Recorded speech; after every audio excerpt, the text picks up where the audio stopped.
Nobody puts baby in a corner.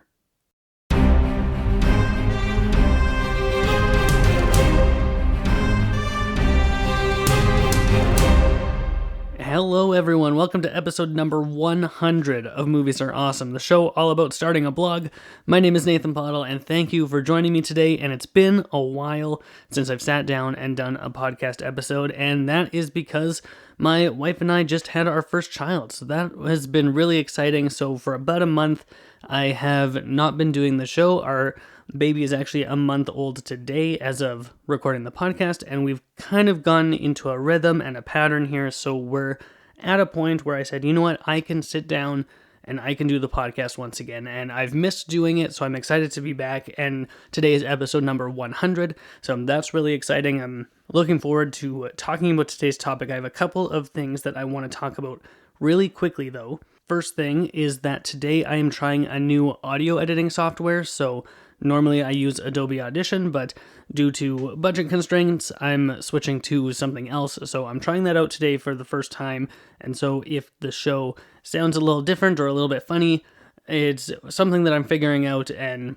hopefully will be just as good as it was before. I try to work really hard to make sure the show sounds as good as it can, so that's one thing I want to talk about. Secondly, I have gotten to see a couple of new movies, even though we have the new baby, and that has kind of changed our lives forever. We're still watching movies here in the Pottle house, and I have seen Zack Snyder's Justice League and Godzilla vs. Kong, and I plan on doing reviews for each of those, even though they've come out a little while ago already, but that's okay. I still want to talk about them. I have things to say about these movies. So the next couple of episodes are going to be Zack Snyder's Justice League, and then the week after that, we're going to talk about Godzilla vs. Kong. So stay tuned for those ones in the next couple of weeks. That's going to be coming out. But today, because it's episode 100, I wanted to talk about something special. I want to talk about a movie that is very, very close to my heart, and I've talked about it ad nauseum on the show all the time. I want to talk about the greatest movie ever made, and in fact, this movie is so great, it's not just one movie, it's actually three. I'm talking about Peter Jackson's The Lord of the Rings Trilogy, and I have so much to say about these movies. I'm going to try to keep it short and keep it condensed, but there's a ton about these movies, and there's so much behind the scenes and the process of how these things were made, and just even the miracle that they were made at all, let alone how good these movies are. I am just blown away by how incredible these films are, despite the circumstances of how they were made. I have some behind the scenes stuff that I'm going to talk about. I am going to be talking about spoilers throughout. If you have not seen The Lord of the Rings, please go watch The Lord of the Rings, because they're phenomenal. If you haven't seen them before, I recommend watching the theatrical cuts first and then watching the extended editions, just so you can see the differences. I do think the extended editions are better, and normally when I watch them, I will watch the extended editions. If I'm constrained for time, I'll cut back and watch just the theatrical cuts. But the extended editions, they give that little something extra to the movie, so go watch those. Like I said, we're going to talk about spoilers throughout, and I'm going to be bouncing around. I'm going to talk about maybe something from movie 1, and then something from movie 3, and then maybe something from movie 2, and just kind of going all over the place here, because I really do treat these all as one movie, and really that's how the production treated this as well, because all of these movies were filmed at the same time, which is something that had never really been done before, with 3 movies planned out, that it's going to be 3 movies, and they make them all at once. And not only was that never done before, one thing that Peter Jackson and his crew did was that they specifically scheduled reshoots. Now, up until this point, really, if you had something really wrong with your movie, you'd go back and you'd shoot some more stuff. But Peter Jackson approached this with scheduled reshoots, saying, hey, let's fit this into our timeline. Let's shoot all 3 movies at once. And then as we're editing movie 1, let's find out what's not working, what maybe needs to be helped a little bit, and then we can do some reshoots to fine-tune the process. And then as they're editing movie 2, do the same thing and schedule some reshoots, and then the same thing for movie 3. And it was really this revolutionary kind of way to approach making your movie, or movies in this case, and it's just fascinating, and it worked so well in its favor, because really, some of the best stuff has come out of the reshoot. For example, at the end of The Two Towers, when Sam is talking about hope and that there is good in this world and it's worth fighting for, that was not in the original principal photography, I should say. They did not shoot that initially. It wasn't a thing. But when they were watching the edit of the film, they were saying they need something to tie this all together, and they came up with that, and they put it in, and it is one of the best moments of the entire trilogy. And that just goes to show like how strong the writing was and the production, and Sean Astin's performance as Samwise Gamgee is just magnificent. I think he gives one of the best performances of the entire trilogy. I've got a list here of the actors who I think really, really stand out in these movies. But I guess if I'm talking about The Lord of the Rings, why don't I give some information on just like what is the story of these movies for anyone who does not know. The basic bare bones of The Lord of the Rings is in the fictional world of Middle-earth, a Dark Lord is re-rising up to power, and he has this ring of power that has been lost to him, and it has been found and recovered by these hobbits. And hobbits are little people who live very peaceful, tranquil lives, and one of them has this magic ring, and he is tasked to go to the pit of doom and destroy this ring. Otherwise, the Dark Lord will cover the entire world in another age of darkness, and it will be awful for everybody, and nobody wants that. So him and some of his buddies and some people go on a grand adventure to go destroy this ring of power. That's the basic plot. There's a whole lot of other plot threads and a lot of characters and just a lot of things going on within these movies, and there's really magnificent world building going on, and just there's such history to this world. Now, this is all based off of the books The Lord of the Rings, written by J.R.R. Tolkien, who wrote these. I believe they came out in the 1950s. First, he wrote The Hobbit, which came out in 1938, and then it took him like 20 years to write The Lord of the Rings. And Lord of the Rings came out in, I want to say 1954 and 1955 respectively, because he had written them all as one book initially, and then the publisher said, hey, this is way too long, you gotta cut it down. So instead of make his story shorter, what he did was just divide it up into smaller books. So the Lord of the Rings is divided into 3 books: The Fellowship of the Ring, The Two Towers, and then The Return of the King. And then really actually each of those books is divided into 2 smaller books, and they're just labeled Book 1, Book 2, Book 3, Book 4, Book 5, Book 6. So The Lord of the Rings, it's quite lengthy. There's a lot going on there. There's a whole lot of stuff and lore just jam-packed into these books. Not all of it got to translate onto the screen, because really when there's just so much content, even though these movies are 3+ hours each, you can't have all of the things. And that's okay, because I actually really like the things that they chose to omit. Like going from page to screen, I really, really like this adaptation. I should preface this by saying that The Hobbit is my favorite book that I've ever read. I've read it something like 15 times. I love The Hobbit. I read it all the time. It's so, so good. I can't wait to read it to my daughter when she's a little bit older. And then The Lord of the Rings, I've read something around 7 or 8 times. So these are books that I really, really like. And so for me, the translation from book to movie, I think is really, really solid. There's a lot of things in The Lord of the Rings, like I said, and a lot of those things just aren't completely necessary to the story. It's more necessary to the world, I would say. So when Peter Jackson was going through and he was cutting things out, a lot of people get really upset about the character of Tom Bombadil, who is a very powerful character who's in the book. He's really only featured near the beginning of the Fellowship of the Ring, and then he has no bearing on the rest of the story. And because he has no bearing on the story, he didn't make it into the movies. And that makes sense, and I understand. So that's kind of story stuff that's going on here. The main Hobbit, Frodo Baggins, is played by Elijah Wood, and this was kind of like his really big break. When he was a really little boy, he was in Back to the Future Part 2. He's in the future in 2015, and he's a little boy playing at an arcade game, and he's there, and then he's in this. I'm sure there was stuff in between, but I don't really know. But I think Elijah Wood was 19 when they shot The Lord of the Rings. I think he either turned 19 or 20 while they were on set. I can't remember exactly, but he was quite young. And if I remember correctly, one of the main reasons that he was cast is he has such large eyes, and he can really emote and express emotions with his eyes, and is really fascinating to watch. Throughout the movies, when Frodo is happy or when he's sad or when he's tormented by something, it's all expressed through his eyes, and it's really something that he's able to do this. It's I don't know how to explain it. It's captivating to watch.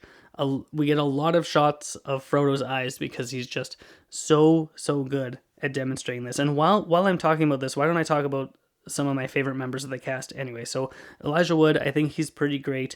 Ian McKellen, he plays Gandalf the Grey and Gandalf the White, and oh my goodness, his performance is so iconic at this point that I can't imagine anyone else in this role. Now, originally, Peter Jackson wanted Ian McKellen in the role for Gandalf, and the studio said, no, we need someone a little more famous, we need a bigger name, go get Sean Connery.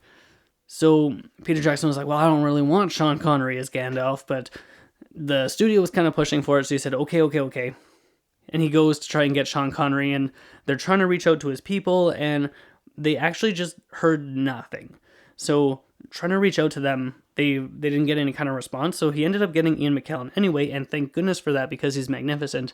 But years later, when Peter Jackson approached Sean Connery about this, he was like, hey, like, why didn't you ever reach out to us? I guess Sean Connery had read the script and just did not understand it. And so, because he was so confused by what even the plot and the story of this was, he just wanted nothing to do with it, so he didn't even bother responding.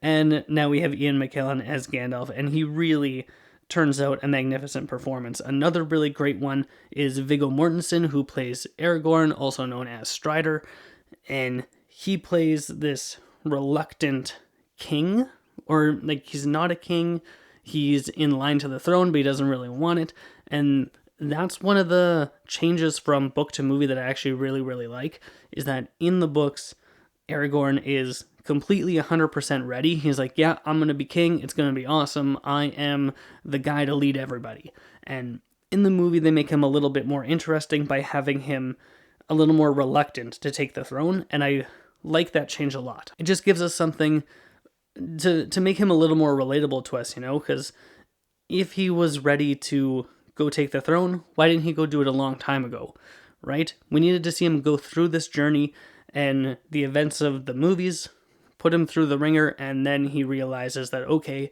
I need to be the person to lead my country. And I really like how his character plays out. Another great performance I talked about already is Sean Astin as Samwise Gamgee. Now, there's a devastating story on when this movie came out. Now, The Lord of the Rings won a lot of Academy Awards. A lot. The first movie won 4, The Fellowship of the Ring won 4, The Two Towers won 2, and then The Lord of the Rings Return of the King, it's tied for the record for most movies won, and it holds the record for biggest sweep of nominations versus wins. So The Return of the King won 11 Academy Awards. It is tied with Titanic and Ben-Hur for most wins ever, and it's the only one who won all of the Academy Awards that it was nominated for. However, of all of those nominations, none of them were for acting. And Sean Astin was really convinced that he gave such a good performance that he was going to be nominated for it and recognized for his work, especially in The Return of the King, because he goes on such a journey and he has a lot of really heavy lifting to do as far as acting goes. And so when these nominations came out, and no one in the cast was nominated for their performance, and he was devastated because he thought that for sure he was a lock-in. This was going to be his only chance to be nominated for an acting award, and he felt like he missed it. Now, there are a lot of theories out there as to why there were no acting nominations for these movies, even though they're so good. And the theory that I buy into the most is that because they felt that all the performances were so good, that instead of leaving people out by not getting nominated, they opted instead to just nominate no one, which is ridiculous and malarkey. And I'm shaking my head here because that's so absurd. What a reason to not nominate someone for actually being the best or putting out a great performance, the performance of their career. So that's all that kind of nonsense. But it did win a bunch of other Academy Awards. Return of the King did win Best Picture, and Return of the King is my favorite of the three. A lot of people really like Two Towers. Some of my friends think Two Towers is the best one. My wife thinks that The Fellowship is the best one, mostly because it takes place at the beginning of the story and it has the most happiness to it. The story gets a little bit darker and more intense as things go on, so that's why she likes the first one the best. And a lot of people, I feel, like the Two Towers the best, specifically because of the Battle of Helm's Deep. Now, there's a really great battle scene in The Return of the King, and that's the Battle of the Pelennor Fields. But there's something about Helm's Deep. I think it's the way that it's edited. I think it's a magnificently complex and expertly edited scene. And there are a lot of video essays that you can check out on YouTube specifically about the Battle of Helm's Deep and how this whole thing is put together and all the work that went into it. It's just, it blows my mind. Like, I can't, I have such difficulty comprehending the work and love that was poured into these movies and the amount of quality that we got. Especially because these movies were kind of low budget. Peter Jackson likes to refer to these as the most expensive independent films ever made, and that's because the rights kind of bounced around from studio to studio, and they were working with Harvey Weinstein for a bit, and that guy is just no good, and he was bullying them into one thing, and then they ended up going with another studio, and there was a lot of back and forth going on and trying to get everything figured out. But when they got to Helm's Deep, it was shot primarily at night, and there was a lot of rain and water going around the set, so there was just a lot going on into that shoot, and actually all of the crew members got t-shirts when the filming of the Battle of Helm's Deep was over. Everyone got a t-shirt that said, "I survived the Battle of Helm's Deep," which is impressive, because for one, a lot of people die in that battle. A lot of orcs die, a lot of people die, a lot of elves die, and it's a crazy battle. I really like watching it. Normally, I don't go back and watch just like a single scene, but every now and then, I'll go back and just watch bits of the Battle of Helm's Deep just because it's so good and it's so interesting. And in the next movie, in The Return of the King, we have the Battle of the Paranormal Fields, which is a much larger scale battle, but I think from a technical perspective, it wasn't as difficult to film as Helm's Deep was, probably because of the rain machines and all of the water and things like that. So while I think Battle of the Pelennor Fields is maybe a little bit better, I don't think it's as great a technical achievement as the Battle of Helm's Deep in the Two Towers. Speaking of which, let's talk about the visual effects of this movie. So it is 2021, which means in December we will hit the 20th anniversary of the Fellowship of the Ring. Now, the Fellowship of the Ring came out in December 2001, and then Two Towers was December 2002, Return of the King was December 2003, and that was the one that I got to see in theaters. And I've talked about this on the show before, but my mind was just blown, and 10-year-old Nathan just fell in love with cinema and movies and the Lord of the Rings and everything having to do with all of these things, and my life was completely changed in December of 2003 when my dad took me to go watch this movie. I will never forget it. It is probably the best theater experience I ever had, probably the best I ever will have, and it's just, like, I have such fond, clear memories of going to the theater to watch Return of the King. But getting back on track to visual effects, this movie revolutionized what visual effects means in a movie. Now, every now and then, you get a movie that comes along that is just a complete game changer. You know, Star Wars in 1977 is a complete game changer. Avatar in 2009, complete game changer. Lord of the Rings in 2001, game changer. Now, we got a lot of things in The Lord of the Rings, visual effects wise, that were just completely revolutionary. We had some new technology to make fake fire and flames that look super real, and even looking back 20 years later, looks really good and holds up. We got a lot of artificial intelligence, where at the Battle of Helm's Deep specifically, where there's 10,000 orcs charging, and each of them have their own AI, and so they each run differently with their own gait and their own style, and they attack at different times. It feels completely real and it feels really authentic, and it blends really well into everything else that's going on. We also had a lot of really great practical effects blended in with CG within these movies, but the big thing is performance capture. Now, performance capture didn't really exist before this. A lot of people will say that Jar Jar Binks was the very first performance capture. That's not exactly true. Jar Jar Binks was the first fully CG character in a movie, but Gollum, as portrayed by Andy Serkis, is the first performance capture. And the difference is that on set you had Ahmed Best standing in for Jar Jar, and he would do the voice and move his arms, and that was it.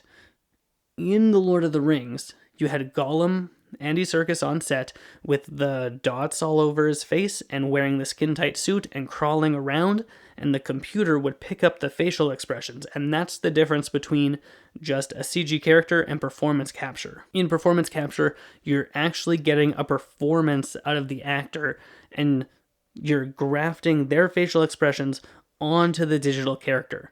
And doing that had never been done before, and they had to kind of create a lot of this from scratch and figure out how it works.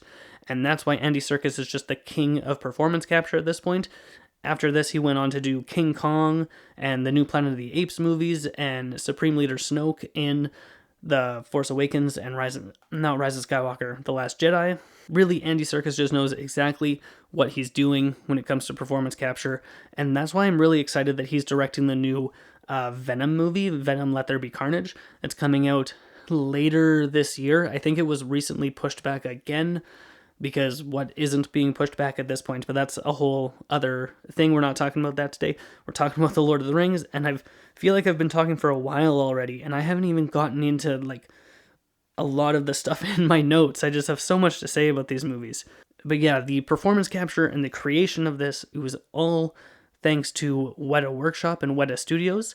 So they're a visual effects house that kind of got their start with Peter Jackson doing his earlier movies. Peter Jackson did a lot of horror in his early days of filmmaking, and then he did The Lord of the Rings, and then he did King Kong, and so Weta Workshop has just built themselves a reputation of doing magnificent visual effects. So you have Weta Workshop and ILM, which is Industrial Light and Magic, which was created for Star Wars. So really, those two visual effects houses are the big powerhouses as far as VFX goes. ILM does things like Star Wars and the Marvel movies. Avengers Endgame was done by ILM. And then Weta Workshop has done movies like The Lord of the Rings, and the new Planet of the Apes movies are all done by Weta Workshop. So you have those two are kind of like the top dogs of visual effects these days. And actually, I've been fortunate enough to get to go to New Zealand where they filmed all the movies, and I've been to the filming locations, and I've been to Weta Workshop, and I've seen how they make their stuff and how they do their visual effects and their model making and just what goes into everything that they do down there. If you have an opportunity to go down to Wellington and check out all the stuff that they have there, it is so cool. Really, really fascinating. I have been dreaming of going back to New Zealand ever since I first went. It's just a magnificent place. The people there were so friendly. The countryside was so beautiful. If you watch The Lord of the Rings and you see the mountains or you see the lush rolling hills of the Shire, that's just what the country looks like. I was blown away by how wonderful an experience I had while I was down there in New Zealand. So I highly recommend, if you're able to. I understand traveling right now is not really possible, but maybe once all of this pandemic stuff is over, you can get yourself on a plane or a boat or however you get yourself to New Zealand and go check it out, because there's some really, really cool stuff down there. What was I talking about? Weta Workshop, biggest independent films. Oh, okay, there's a really great book that, if you're interested in the making of The Lord of the Rings, there's a really great book that you should check out. It's called Anything You Can Imagine, Peter Jackson and the Making of Middle-earth. It's by Ian Nathan, and I loved this book. It's really, really fascinating. It really dives deep into how The Lord of the Rings and the Hobbit movies were both put together. Now, I don't like The Hobbit as much. I think those movies are fine, but they're nowhere near close to as wonderful as The Lord of the Rings. So if you want to check out that book, I think I talked about the technical aspect and the making of these movies enough, I want to talk about some of the other things going on in this movie. I want to talk about like the actual story and the characters and stuff. I haven't even gotten there yet. So what I like about Lord of the Rings the most, and maybe not the most, but one thing that I really respect and appreciate about these movies is that it just has such a sense of timelessness, you know? If you watch Top Gun, you say, okay, that's an 80s movie. If you watch Clueless, okay, that's a 90s movie. If you watch Sunset Boulevard, okay, that's a 50s movie. If you watch, Double Indemnity, okay, that's a 40s movie, right? Lord of the Rings is not beholden to the decade it came out. If I watch a movie from the early 2000s, really often I can tell, okay, this is an early 2000s movie. It has that feel, it has that style. But there's something about the Lord of the Rings and the way that it's shot. There's nothing really about the way that these movies were made that cements it into its decade. It's the Lord of the Rings. It's not an early 2000s movie. It's Middle Earth. You're not in our modern day, you're just in this other world, right? Even when watching something like Spider-Man from early 2000s, that feels like an early 2000s movie. Lord of the Rings doesn't feel that way. And speaking of timelessness, let's talk about the runtime of these movies. The Lord of the Rings is quite long. The theatrical cuts of the movies are The Fellowship of the Ring is about 3 hours. The Two Towers is a little bit longer. It's like 3 hours and 2 minutes. And then the Return of the King theatrical edition is 3 hours and 20 minutes. And then if you get into the extended cuts, The Fellowship is an extra half hour. The Two Towers in it is an extra half hour, I think. And then Return of the King is an extra hour and 10 minutes. I think it's 4.5 hours extended edition. So these movies are quite long. And a lot of people have complaints about that, or they're like, oh, it's just like a bunch of people walking. All they're doing is walking. If I have to listen to that complaint, or like, oh, why didn't they just fly on the eagles' backs and go to Mount Doom? I hate those arguments, because that's not how stories work, It's not a plot hole. This is something that's explained that, okay, it frustrates me. I'm not talking about that, though. What I am talking about is that because these movies are so long, that gives us a lot of time with our characters, and we get to know who they are, and we get to know what they like, what they don't like. We get to know who they are as people, and we get to see them on these epic journeys as they're going through all of these issues and problems, and especially Frodo, as he's the ring bearer, and as the evil ring is slowly more and more affecting him and causing temptation. He wants to put the ring on, but he can't because it's evil, and going through this thing. And then from the character of Sam, who's on this journey with Frodo and watching Frodo slowly descend, is killing him inside. Because we get so much time with all of the characters, we really get to feel the emotion of what they're going through. And then by the time we get to the end of the movie and we get all of the emotional payoff, it feels so much more satisfying. It feels like a stronger payoff. And a lot of people also complain about the Return of the King. They're like, oh, it has too many endings. Shut up. This story, it earned it. All of the epilogues, let's call them, at the end of the movie, all of those are earned. If we had a 2-hour movie about someone on a road trip, and we had half an hour of endings, okay, yeah, maybe that wouldn't feel as earned, and that would be a waste of people's time. But when we get to the end of The Lord of the Rings, and so much has happened, and the characters have been through so much, and they're all so different from when they started, we need to take that time to wrap things up.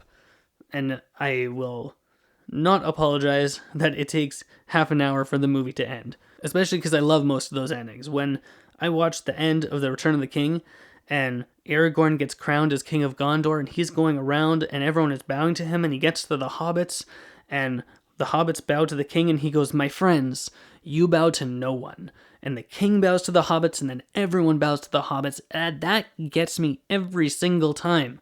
I will always cry during that scene. Almost always. There are a couple times I haven't, just because I've been distracted or something, but like that scene gets me. And a lot of the other endings really get me too. When Frodo and Sam, they say goodbye to each other for the last time, and there are such strong themes of fellowship and friendship, and like, you would go to the ends of the earth for your friends.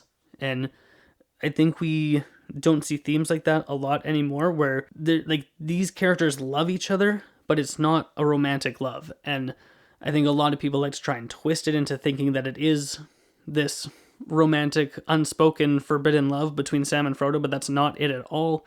This is a bond of brotherhood and of friendship, and it's a really strong theme that I think is really important, because we get to see these male characters, and they do express emotion, and they have feeling, and they're not like these tough guys with big muscles who are like plowing through and killing all these people. No, they have feelings, and they go through things that are really difficult for them, and they're able to express it. And I think that that's a super important message for young men to be able to see, is that, hey, you're like, how you feel about things is important and validated, and like, find yourself some really good friends who can get you through this stuff. I think that it's just magnificent. I love that aspect of the story. So the emotion and the characters, obviously this is a fantasy story, so I love all the magic and the monsters as well. The practical effects of the orcs, I think they look scary when I was a kid. They kind of still look scary now. The ghosts in Return of the King, they look kind of scary. We have the Ents, which are the tree people. They're a very good blend of practical and visual effects. It's blended very, very well. I love the way the Ents look in these movies. And then, of course, we have Gollum and the performance capture. Now, yes, it has been 20 years, so some of these visual effects don't hold up, but I think for the most part, like 80%, I would say 80% of these visual effects still look incredible 20 years later. And I think that's really saying something. We've got character depth and character emotion. We've got magic and monsters. We've got long runtimes. We've got beautiful scenery and landscapes. These movies just have everything for me that I want out of a movie. And I love them so much. I think they're magnificent.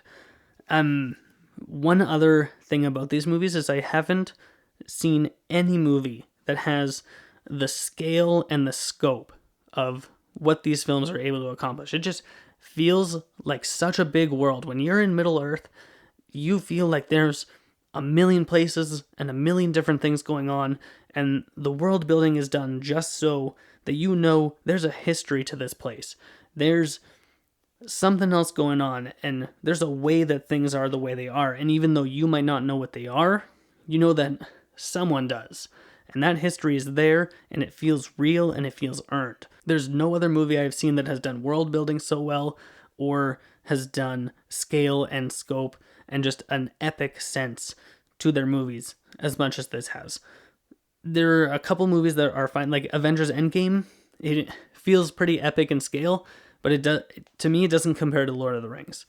Lawrence of Arabia, that's another one that is really vast in scale, but I think Lord of the Rings tops it. Especially when you get to some of these battles like Helm's Deep and the Battle of the Pelennor Fields, and the riders of Rohirrim, they show up at Pelennor Fields and they come over the hill and the sun rises as they're charging and they slam into the orcs, and you think that they just won the battle for them. And then the horns get sounded and the Oliphants start stomping in, and the Oliphants are these massive elephants, and they just plow through the Rohirrim, and it's heartbreaking. Anytime there's any kind of loss in these movies, you really feel it, because you understand the stakes so well. You know what's going to happen. You know that the evil forces are at work. You see them show up every now and then, trying to tempt Frodo, trying to kill Frodo, trying to get the ring, and they're constantly after him and everyone else. And when you get into the Two Towers and you see that in the Kingdom of Rohan, their king Theoden his mind has been poisoned by Saruman the enemy and Grima Wormtongue. They're working against everyone. There's a lot of different moving pieces going on, and that's another point in favor of the scale and the scope and the epicness. Everything going on within these movies, it just has so much to offer. There's just so much going on with this. Like, I could talk about the Lord of the Rings all day long. I think I'm gonna start wrapping it up though, and like, I didn't even talk about Galadriel. I didn't talk about Faramir and Boromir and their character journeys and their kind of more side character stuff. I didn't talk about Legolas and Gimli and their friendship that they formed throughout the movies. I didn't talk about Gandalf the White versus Gandalf the Grey and Saruman. There's just so much to talk about in The Lord of the Rings, and I just don't have that kind of time in the day. I've got a baby sleeping upstairs. I got to go check on her to see if she's doing all right. So I am going to wrap things up with today, but that's just a taste. That's just a sample of how much I love The Lord of the Rings and how much these movies mean to me and how fascinated I am by the production of these films. There's just everything about them is great, and they're not perfect. There are some mistakes to The Lord of the Rings. There are things you can notice in the background that are little mistakes and errors, but I think that just adds to the charm of these movies all the more. So The Lord of the Rings are my favorite movies of all time. I think it's the greatest. I don't think anything has been made with such scale. I don't think anything has been made with such quality as The Lord of the Rings. I think they are the greatest movies ever made, and I love them. And really, I didn't even talk that much about spoilers or the plot. I said at the beginning I was going to, and here we are, 40 minutes later, and I didn't even talk about any of the plot points. I just talked about, oh my goodness. Maybe I need to do another episode of The Lord of the Rings here where I talk more succinctly about actually things that happen. But I am going to start wrapping things up here. So my question for you guys today is, have you seen The Lord of the Rings? Do you like them? Do you not? I would love to have a conversation about that. You can feel free to reach out to me. You can find me on social media. I'm on Twitter at Pottle Nathan, and the show is on Instagram at Movies Are Awesome Podcast. If you haven't done so already, please feel free to subscribe to the show. You can do that on Apple Podcasts, Google Podcasts, Spotify, YouTube, and a whole bunch of other places. Thank you so much for listening to today's episode, and thank you so much for sticking around while I was having a bit of time off from the show. I'm excited to get back into it, and I'm happy to be back. So thank you so much for that. And as always, if you have nothing else to do, go watch more movies.